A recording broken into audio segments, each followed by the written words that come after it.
Baik, sebelumnya perkenalkan saya Sonia Daranti dengan NIM L1N02432. Di sini saya akan melakukan analisis dari data sumber daya ikan cakalang atau skipjack Katsuonus pelamis yang didaratkan di PPSC Cilacap, Jawa Tengah. Nah, data yang diperoleh adalah data dari tahun 2020 hingga tahun 2025 dengan 3 jenis alat tangkap, yaitu rawai, gillnet, dan pancing. Pertama, kita akan menentukan jumlah produksi rata-rata, nilai maksimum dan nilai minimumnya. Jumlah produksi sama dengan SAM. Kemudian kita pilih data produksi dari setiap alat tangkapnya dan enter. Setelah itu kita tarik ke bawah. Selanjutnya untuk rata-rata sama dengan average dari data produksi setiap alat tangkap, rawai, gillnet, dan juga pancing. Dan tarik ke bawah. Kemudian nilai max berarti sama dengan max data produksi setiap alat tangkapnya. Kemudian enter.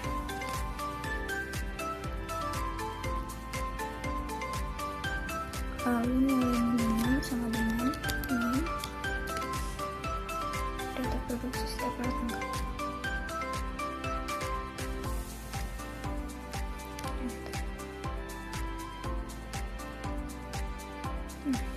Setelah itu kita jumlah sama dengan sum dari semua datanya setiap tahun.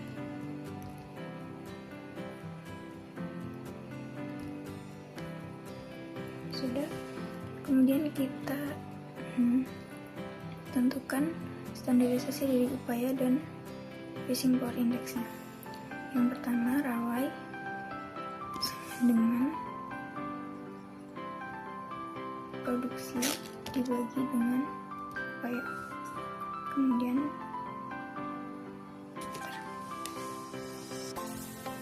kita tarik ke bawah.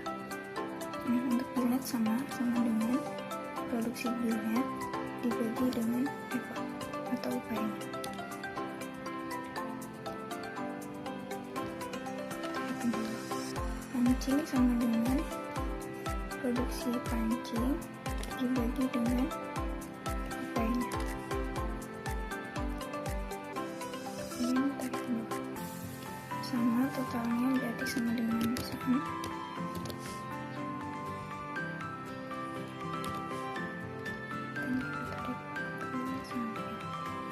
Kemudian di sini ada fishing power index.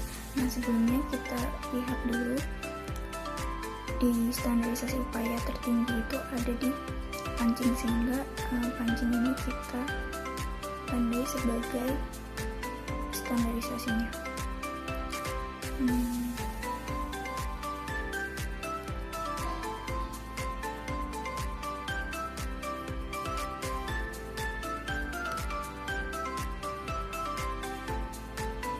Kemudian fishing power index sama dengan untuk rawai, berarti kita bagi standarisasi upaya rawai dengan pancingnya. Kemudian kita tarik ke bawah. Untuk gillnet juga sama dengan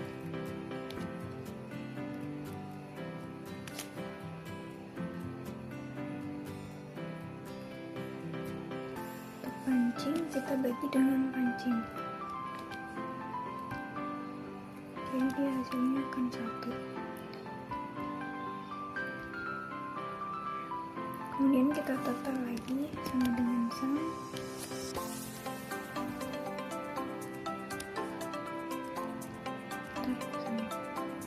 Kemudian kita mencari nilai CPUE, tapi sebelum itu kita tentukan dulu effort standarnya. Untuk catch ini sama dengan dari jumlah produksi.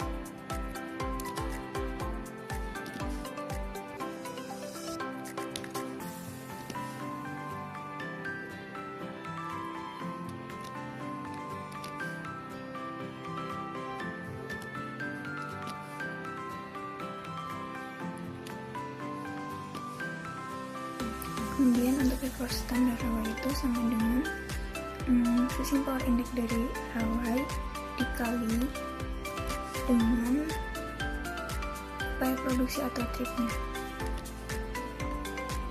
Kemudian kita tarik ke bawah. Gnet juga sama dengan FPI dari Gnet dikali dengan upaya produksi.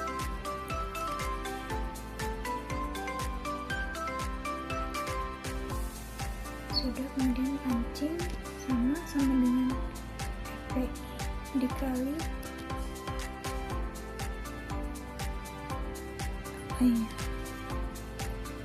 setelah itu kita tarik ke bawah. Dan kemudian effort total berarti sama dengan sum dari effort standarnya per tahun. Nah, selanjutnya CPUE ini rumusnya sama dengan catch atau produksi dibagi dengan effort total. Kemudian kita tarik ke bawah. Selanjutnya CPUE plus 1 atau CPUET ini begitu juga seterusnya. Nah, untuk yang terakhir ini nilainya 0 karena tahun berikutnya belum diketahui. Kemudian CPUE berarti sama dengan ln dari CPUE. Kemudian kita tarik ke bawah. Setelah itu kita akan membuat grafik dari CPUE tahunan. Kemudian insert, kita pilih chart yang sketcher ini, kemudian select data. Nah, kita edit di sini. Untuk X series-nya kita pilih tahun. Di sini. Itu kemudian oke. Untuk data CPUE-nya. Selanjutnya kita akan melakukan analisis regresi untuk mencari nilai MSY dan juga CTP dari metode Waterman dan juga metode Fox. Caranya kita ke data, kemudian data analisis, dan ada regression, kemudian oke. Untuk year range-nya kita pilih CPUE yang plus 1 atau CPUET. Sedangkan X range-nya kita pilih data effort total dan juga CPUE. Dan untuk meletakkan outputnya kita pilih ini. Kemudian oke. Berikut hasil regresinya. Berdasarkan hasil regresi, maka A itu merupakan intercept, B-nya ini nilai slope dari variabel 2, C ini slope dari variabel 1. Kemudian untuk R sama dengan intercept. Sedangkan Q ini merupakan C. Kemudian A sama dengan intercept dibagi dengan slope dikali slope. Kemudian kita akan mencari nilai MSY atau CMSY, yaitu sama dengan dalam kurung R dikali dengan K, kemudian dibagi 4. Selanjutnya untuk MSY sama dengan R dibagi 2 kali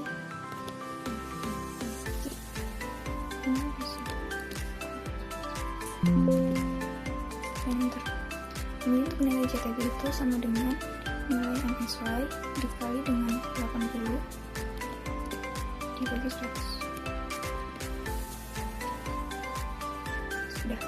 Selanjutnya untuk metode Fox, kita akan meregresikan lagi CPUE dengan effort total.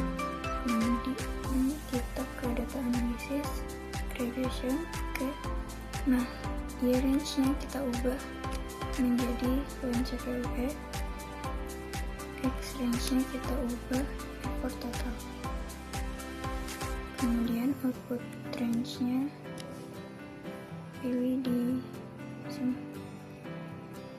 kemudian oke. Untuk A itu intercept, dan B itu slope. Selanjutnya kita cari nilai MSY nya sama dengan buka kurung min 1 dibagi dengan B, kemudian dikali eksponensial dari A dikurangi 1. Nah, kemudian untuk MSY itu sama dengan min 1 dibagi dengan B. Kemudian untuk JTP itu sama dengan nilai MSY dikali 80 dibagi 100. Selanjutnya tingkat pemanfaatan ini kita peroleh dengan rumus sama dengan jumlah produksi dibagi dengan nilai MSY dan dikali 100. Untuk MSY ini harus kita kunci dulu sebelum nanti ditarik dan enter, jadi kita tarik ke bawah. Diperoleh tingkat pemanfaatan sebagai berikut.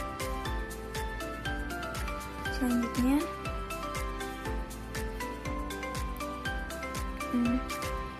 metode mana yang paling relevan untuk data ikan cakalang tersebut dilaksanakan di sini. Menurut saya metode yang paling relevan itu metode water ribbon, karena metode ini lebih cocok untuk data yang bersifat direct waktu dari pendaratan dan juga effort atau upaya produksinya. Nah, water ribbon juga sering dipakai untuk pendekatan non-equilibrium dan bisa menangkap dinamika stok yang berubah dari tahun ke tahun atau fluktuatif. Sedangkan kalau metode Fox ini dia cenderung lebih sederhana dan biasanya digunakan untuk model equilibrium, dan hasilnya itu bisa kurang pas ketika data atau stoknya itu fluktuatif, sehingga lebih cocok sebagai pembanding. Selanjutnya, berapa total penerimaan nelayan dari usaha penangkapan ikan cakalang? Nah, dengan total dari jumlah produksinya dikali dengan harga. Kemudian untuk nomor 8, tentukan total cost. Nah, total cost ini harus kita cari dulu cost masing-masing dari rawai, gillnet, dan juga pancing. Rumusnya sama dengan biaya dikali dengan 6, karena data yang kita pilih itu rentangnya 6 tahun. Kemudian untuk gillnet juga sama dengan biaya dari gillnetnya dikali 6. Untuk pancing juga sama, biaya dikali 6. Berikut nilai yang kita peroleh, kemudian kita jumlahkan. Totalnya itu sama dengan sum, enter. Kemudian nomor 9, berapa keuntungan bersih? Rumusnya itu sama dengan TR dikurangi dengan TC. Nah, ini total keuntungannya. Kemudian 10, bagaimana rekomendasi pengelolaan berdasarkan analisis tersebut. Nah, berdasarkan analisis berikut, total penerimaan ini masih sangat tinggi dibandingkan dengan cost yang cukup rendah, ya sekitar 630.000, dan juga keuntungan bersihnya pun masih sangat tinggi. Jadi berdasarkan analisis, maka rekomendasi pengelolaannya itu dapat berupa yang pertama, menjaga tingkat penangkapan agar tetap pada kondisi lestari, kemudian meningkatkan efisiensi dari biaya operasional ataupun total cost-nya, dan yang terakhir adalah memperkuat sistem pemasaran agar pendapatan nelayan ini dapat tetap stabil dan juga sumber daya ikan tidak mengalami overfishing. Sekiranya dari saya cukup sekian, terima kasih.